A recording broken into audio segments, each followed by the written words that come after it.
I'm a 30-year-old woman, the middle child in a family of 3 siblings. My older sister Amanda, 33, has been the family's pride and joy for as long as I can remember. She's the golden child, the one who ticks all the boxes of what my mom considers success. Amanda's a corporate lawyer married to a doctor, with 2 perfect kids and a picture-perfect suburban life. Meanwhile, I've spent my life as the background character in her highlight reel. Growing up, it wasn't subtle. Every family dinner turned into a recap of Amanda's latest achievement. She aced her law school exams. Mom hosted a dinner to celebrate. She landed a job at a top firm. There was champagne. Bought a house? Mom couldn't stop gushing. Meanwhile, when I graduated with honors, Mom's reaction was, "Oh, that's nice, dear. So, what's Amanda up to these days?" It's not that I'm unsuccessful. I have a steady career, my own place, and I've been financially independent since my early 20s. But none of that seems to count in my mom's book. She's laser-focused on Amanda's accomplishments and treats me like an afterthought. It's like being in a play where Amanda's the lead, and I'm stuck as tree number 2 in the background. My younger brother, Eric, is 19 and in college. He's still figuring things out, but he's constantly under pressure to measure up to Amanda. Mom's always making helpful suggestions about what Eric could do to be more like your sister. It's exhausting for him and adds another layer of tension to our already strained family dynamics. Last Sunday, we had one of our regular family dinners. These gatherings are less about connecting and more about Amanda Appreciation Day. As usual, Mom was beaming with pride as she announced Amanda's latest triumph. She's up for a promotion at her law firm. It wasn't even confirmed yet, but you'd think she'd won a Nobel Prize with how much Mom was hyping it up. I sat there, trying to focus on my food while Mom went on about how Amanda's promotion was so well-deserved and how she's always been destined for greatness. Eric looked equally miserable, poking at his mashed potatoes. Then, as if to twist the knife, Mom turned to me and asked if there was anything new in my life. Before I could answer, she added, "But nothing as exciting as Amanda's news, I'm sure." Something inside me snapped. I set down my fork and, with a forced smile, said, "Amanda really is the family's favorite project, isn't she?" The room went silent. Amanda raised an eyebrow, clearly enjoying the moment. Mom, without missing a beat, replied, "Well, Amanda gives us plenty to brag about." That stung. But instead of arguing, I just smiled and nodded. I decided then and there that I was done being the overlooked middle child. It was time to shake things up. I didn't say anything at the table, but I knew I needed to make my own headlines at the next family event. That's when I thought about Leah. We've been dating for about a year, but I hadn't introduced her to my family yet. Not because I was hiding her, but because I wasn't sure how she'd fit into the Amanda-centric narrative my mom had crafted. Leah's incredible, she's smart, accomplished, and has a way of lighting up any room she walks into. If anyone could make an impression, it was her. Later that night, I told Leah about the dinner and my family dynamics. She listened carefully, then smiled and said, "Sounds like fun. Let's give them something to talk about." She didn't elaborate, but I could tell she was already planning something. The following day, I called Mom and casually mentioned I'd be bringing someone special to Amanda's promotion celebration dinner. Her response was lukewarm at best. She asked a few questions about Leah, her job, her background, but it was clear she wasn't expecting much. Amanda, on the other hand, had her own commentary when she heard the news. She teased me about finally having a date that isn't imaginary. Classic Amanda. I wasn't going to let their reactions get to me. For the first time, I felt like I had a card to play. Leah wasn't just someone I loved, she was a force to be reckoned with. She mentioned she had a few surprises up her sleeve for the dinner, but she wouldn't tell me what they were. "Trust me," she said with a wink. With the dinner date set, I started preparing. I wasn't sure how the night would go, but one thing was certain. This time, Amanda wasn't going to be the only star in the room. Update 1. The day of Amanda's promotion celebration dinner finally arrived. Leah and I got to the restaurant right on time, and as soon as we walked in, heads turned. Leah looked stunning in a simple yet elegant dress, her confidence radiating with every step. I could already tell she was going to make an impression. The family was seated at a long table in the private dining area. Mom was perched at the head, practically glowing as she sat next to Amanda, who looked like she'd just stepped out of a designer catalog. Eric was slouched in his seat, scrolling on his phone, clearly not thrilled about being there. Amanda's husband, Dan, was chatting with Mom, playing the role of the perfect son-in-law. When Leah and I approached the table, the conversation stopped. Amanda's eyes widened slightly, and I caught a flicker of surprise before she regained her composure. Mom's expression was harder to read. She gave Leah a once-over and then greeted us, polite but distant. Leah introduced herself with a warm smile, immediately putting everyone at ease. Even Eric perked up, asking her about the book she had tucked under her arm. Mom, however, went straight to business, asking Leah what she did for a living. Without missing a beat, Leah explained that she ran a non-profit organization focused on community development, particularly in underprivileged areas. She mentioned how her team had recently raised millions to build schools and healthcare facilities. Dan, who rarely engaged with anyone besides Amanda, leaned forward, visibly impressed. He started asking her about the projects, clearly interested in the logistics and scope of her work. Amanda, on the other hand, was not pleased. She interrupted by reminding everyone of the reason we were there, her upcoming promotion. Mom immediately picked up on the cue and redirected the conversation back to Amanda, talking about her hard work and dedication. Leah didn't seem fazed, she just listened politely and smiled. As the appetizers arrived, Leah surprised everyone by pulling out a beautifully crafted scrapbook. She handed it to Mom, explaining that it was a collection of photos and stories from the charity's recent projects, many of which aligned with causes Mom had supported in the past. Mom flipped through the pages, her face softening. For the first time that night, she seemed genuinely engaged. Amanda, however, was not about to let Leah win over Mom so easily. She made a comment about people who use charity work as a way to show off. Leah, still smiling, responded gracefully, emphasizing the importance of collaboration and shared goals. Eric jumped in, saying it was refreshing to have someone new at the table with interesting things to talk about. He even teased Amanda about monopolizing every conversation, earning a chuckle from Leah and a glare from Amanda. Then came the unexpected twist. There was a grand piano tucked into the corner of the room, and when Eric found out Leah could play, he challenged her to perform. Leah hesitated for a moment but eventually agreed. She walked over to the piano and began to play. The room fell silent as her fingers danced across the keys. By the time she finished, the other diners in the restaurant were clapping. Amanda looked like she'd bitten into a lemon. She quickly mentioned how hard it was to juggle her grueling hours at the firm with her responsibilities at home. But instead of shifting the attention back to her, the conversation circled back to Leah when someone asked about her background in music. By the time the main course arrived, even Mom was asking Leah questions about her work, her hobbies, and her travels. Amanda, meanwhile, grew quieter and quieter. Then, out of nowhere, she let it slip that her promotion wasn't finalized yet. The table went silent for a moment before Leah, ever the diplomat, changed the subject, sparing Amanda further embarrassment. After dessert, Amanda abruptly announced that she wasn't feeling well and needed to leave. Dan tried to get her to stay, but she waved him off and walked out without another word. The rest of us stayed for a little while longer, and on the way home, Mom broke the silence in the car. She said, almost to herself, Leah is quite impressive. I didn't say anything, but I couldn't help but feel a quiet sense of pride. For once, it wasn't all about Amanda, and I wasn't just the background character. Leah had done more than just make an impression. She had shifted the family dynamic in ways I didn't think were possible. And this was just the beginning. Update 2. The week after the dinner, things got interesting. Leah and I were at my place, going over some plans for the weekend, when she casually mentioned she'd been invited to perform at an international music festival. She said it like it was no big deal, but the name of the festival was one I'd actually heard of, a prestigious event with top-tier musicians from all over the world. I couldn't believe she'd kept something so massive under wraps. When I asked why she hadn't brought it up earlier, she just shrugged and smiled, saying she didn't want to overshadow the family dinner. Classic Leah. Meanwhile, I couldn't shake the feeling that Amanda wasn't going to let the dinner incident slide. It wasn't like her to just back off when she felt threatened. Sure enough, Eric called me a few days later with some interesting intel. He'd overheard Amanda on the phone with Mom, floating the idea of hosting a charity gala at her house. Eric said she was hyping it up as a way to bring the family together while also giving back to the community. Translation, she was looking for a way to reclaim the spotlight. Not long after, Mom announced that we'd be having a family reunion and charity auction at Amanda's house. It didn't take a genius to figure out who was behind the idea. Amanda's house was the perfect venue, spacious, elegant, and designed to impress. Mom was already gushing about the guest list Amanda was pulling together, which apparently included some of her influential colleagues and clients. When I told Leah about the event, she didn't seem surprised. Instead, she got that mischievous glint in her eye and said she had a plan. I should have known by now not to doubt her, but I couldn't help feeling a bit nervous. Amanda was playing to win, and I wasn't sure how Leah intended to counter her. A week before the reunion, Leah revealed her strategy. She wanted to donate a painting for the auction. At first, I didn't even know she painted, let alone well enough to put something up for auction. But when she showed me the piece, I was floored. It was stunning, abstract yet deeply emotional, the kind of artwork that draws you in and makes you feel something. Leah planned to keep her identity as the artist a secret until the right moment, letting the painting speak for itself. When the day of the reunion arrived, Amanda's house was buzzing with activity. The living room had been transformed into a mini gallery for the auction items, complete with labels detailing the piece's origins. Leah's painting was there, listed as anonymous donor, and it already had a crowd of admirers. Amanda was in full hostess mode, greeting guests and making sure everyone knew she was the one who'd organized the event. She introduced me to a few of her colleagues, making subtle digs about how nice it must be for me to finally be part of something this grand. Leah, meanwhile, mingled effortlessly, charming guests and earning compliments on her grace and poise. Even Mom seemed more interested in Leah than in Amanda's carefully rehearsed speeches. When the auction began, Amanda's colleagues dominated the bidding. They were particularly interested in Leah's painting, which quickly became the most sought-after item of the night. The bids kept climbing, and by the time the gavel fell, it had sold for an eye-watering amount. Amanda looked smug, clearly assuming the painting's success reflected well on her event planning skills. Then came the big reveal. As the auctioneer thanked the anonymous donor, Leah stepped forward and casually mentioned that she was the artist. The room went silent for a moment before the applause started. People swarmed her, asking about her inspiration and complimenting her talent. Amanda, standing off to the side, looked like she was about to explode. Dinner that night was tense. Amanda barely touched her food, her frustration simmering just below the surface. Eventually, she couldn't hold it in any longer. She accused Leah of orchestrating the entire event to upstage her, claiming it was all a calculated move to steal the spotlight. What happened next shocked everyone. Mom, who had always been Amanda's biggest cheerleader, told her to calm down. She said the night wasn't about competition, but about celebrating talent and generosity. For the first time in my life, I heard Mom defend someone who wasn't Amanda. Leah handled the situation with her usual grace, deflecting the drama and steering the conversation back to the success of the auction. Amanda, clearly unable to regain control of the evening, excused herself and disappeared upstairs. On the drive home, Mom turned to me and said, "Leah really is something special." It wasn't just a passing comment, it felt like a shift, a moment of clarity where Mom finally saw me in a new light. For the first time in years, I felt like I was more than just Amanda's shadow. Leah had not only impressed my family but had also opened the door for me to finally step into the spotlight. And knowing Amanda, this was far from over.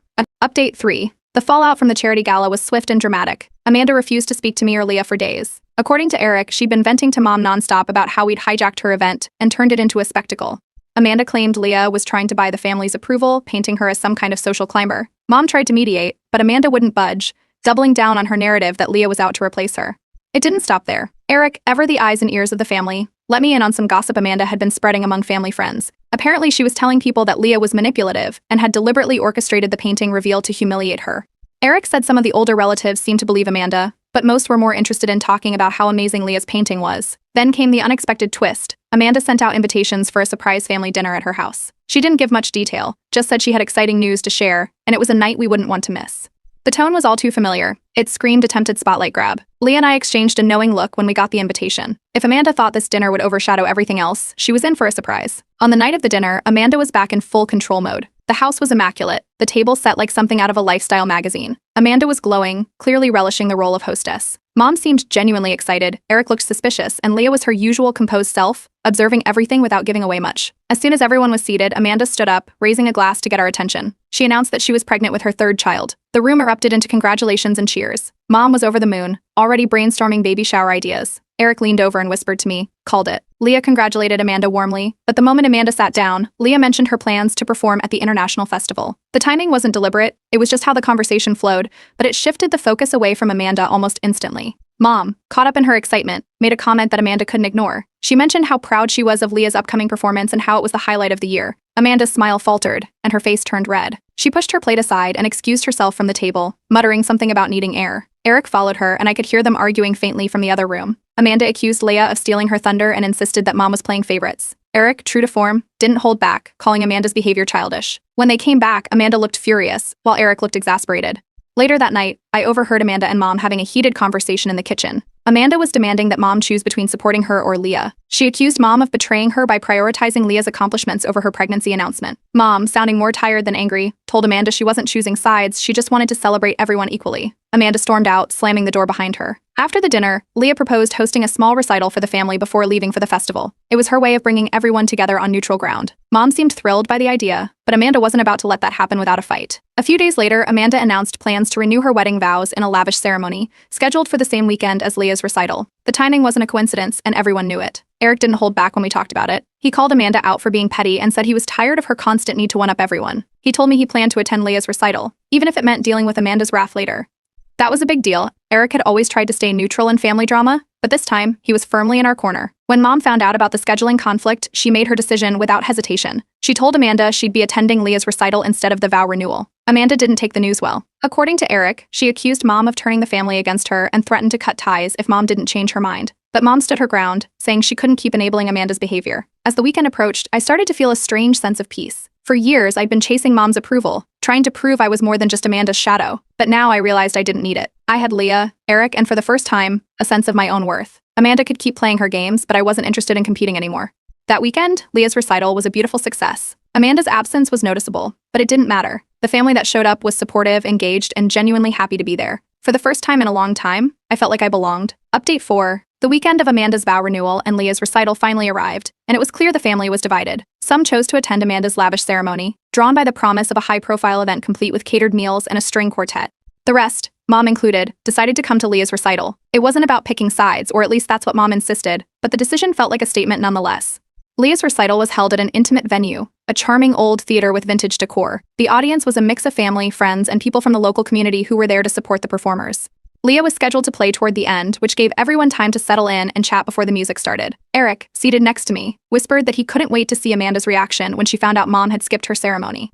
When Leah took the stage, she didn't just play, she captivated. Her performance was flawless, the kind that made you forget everything else for a while. The applause was thunderous, with people standing to cheer. Mom, sitting in the front row, looked genuinely proud, clapping harder than anyone else. Afterward, there were endless compliments from family members who had attended, praising Leah, not just for her talent, but for her grace and humility. Meanwhile, across town at Amanda's vow renewal, things weren't going as smoothly. According to Eric, who got the scoop later, Amanda had noticed Mom's absence almost immediately.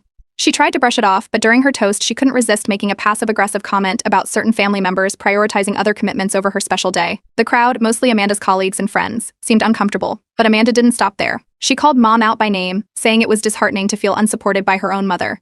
Mom, who had apparently been getting updates via text, responded mid-event. She sent Amanda a simple message, "You made your choice, I made mine." Word of Amanda's outburst spread quickly among the extended family, and by the next morning, everyone was talking about it.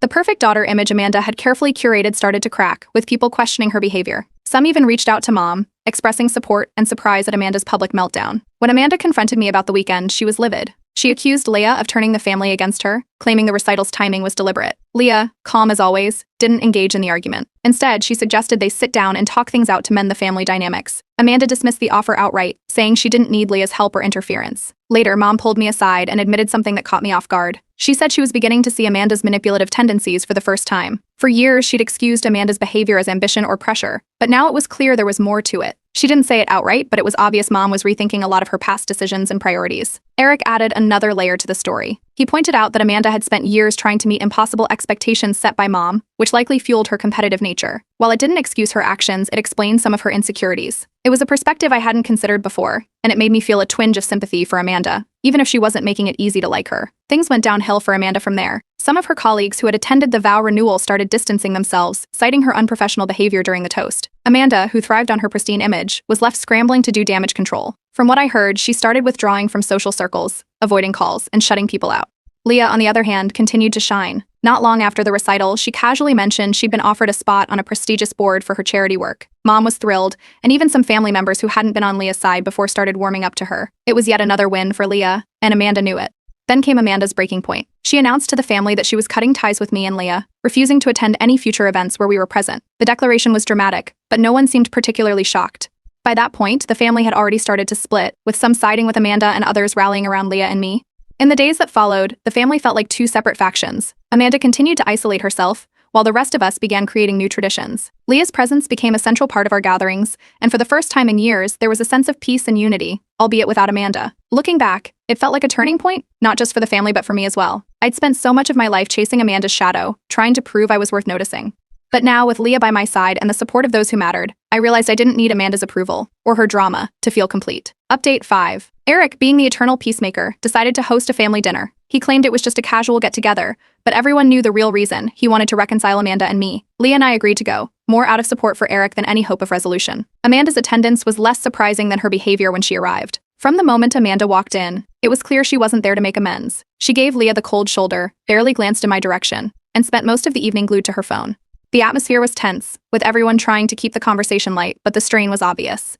It didn't take long for Amanda to unleash what had clearly been simmering for weeks. Midway through the meal, she slammed her glass down and accused Leah of stealing her family's attention and deliberately ruining her life. The room went silent. Eric tried to interject, but Amanda wouldn't let up, recounting every perceived slight since Leah entered the picture. Leah, who had stayed quiet through Amanda's previous outbursts, finally spoke up. She calmly listed all the times she had tried to include Amanda, to find common ground, and to show respect. Leah wasn't confrontational. She was matter-of-fact, recounting her efforts in a way that made it impossible to argue. Then Leah dropped the bombshell. She revealed that she and Amanda had crossed paths years before, at a charity event. Leah had been advocating for her nonprofit, and Amanda, representing her law firm, had dismissed Leah's work as lowbrow in front of a group of donors. Leah explained she hadn't brought it up before because she didn't want to hold a grudge, but Amanda's constant accusations had pushed her to speak out. The revelation hit like a thunderclap. Amanda froze, her face pale. Eric looked stunned, and even Mom seemed shaken. The rest of us were speechless as the story sank in. Amanda stammered something about not remembering the incident, but her reaction said otherwise. The room stayed quiet, the air heavy with disbelief. Mom broke the silence with something none of us expected. She apologized to me for the years of favoritism, admitting she had been blind to Amanda's behavior. She said she now saw how much pressure she had put on Amanda and how it had warped their relationship.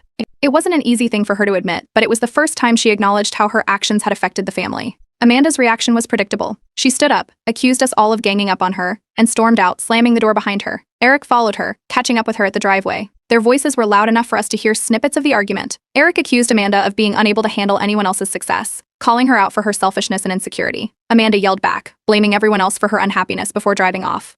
The rest of us stayed behind, trying to make sense of what had just happened. Some family members expressed sympathy for Amanda, saying she was under a lot of pressure. Others were clearly fed up, tired of her constant need to dominate every situation. Leah, true to form, stayed calm and suggested we focus on rebuilding our relationships without Amanda's interference. Later that night, Mom admitted to me that she regretted the dynamic she had created. She confessed she might have unintentionally set Amanda up to feel like she always had to be perfect, which only made her more competitive and resentful. It didn't excuse Amanda's actions, but it added a layer of understanding. Weeks passed with no word from Amanda. The family began to settle into a new normal, one that felt lighter and less fraught with tension. Our gatherings became more about connection and less about competition. Leah became an integral part of these moments, her warmth and presence helping to heal wounds I didn't even realize were there. For the first time, I felt a sense of peace. I wasn't competing with Amanda anymore. I was living my own life, surrounded by people who cared about me for who I was. Leah's influence on the family was undeniable, but it was more than that. I realized I didn't need Amanda's approval or validation to feel valued. In the end, the family created new traditions, ones that reflected our shared growth. Leah's recital became an annual event, something everyone looked forward to. Mom became more mindful of how she treated us, making an effort to celebrate everyone equally. Eric, ever the peacemaker, found his own voice in the process, refusing to let Amanda's absence define the family dynamic. Amanda stayed distant, her silence a constant reminder of the divide. But instead of dwelling on it, we focused on what we had gained. The drama might not be over, but for now the family was healing. And for the first time in years, I felt like I truly belonged.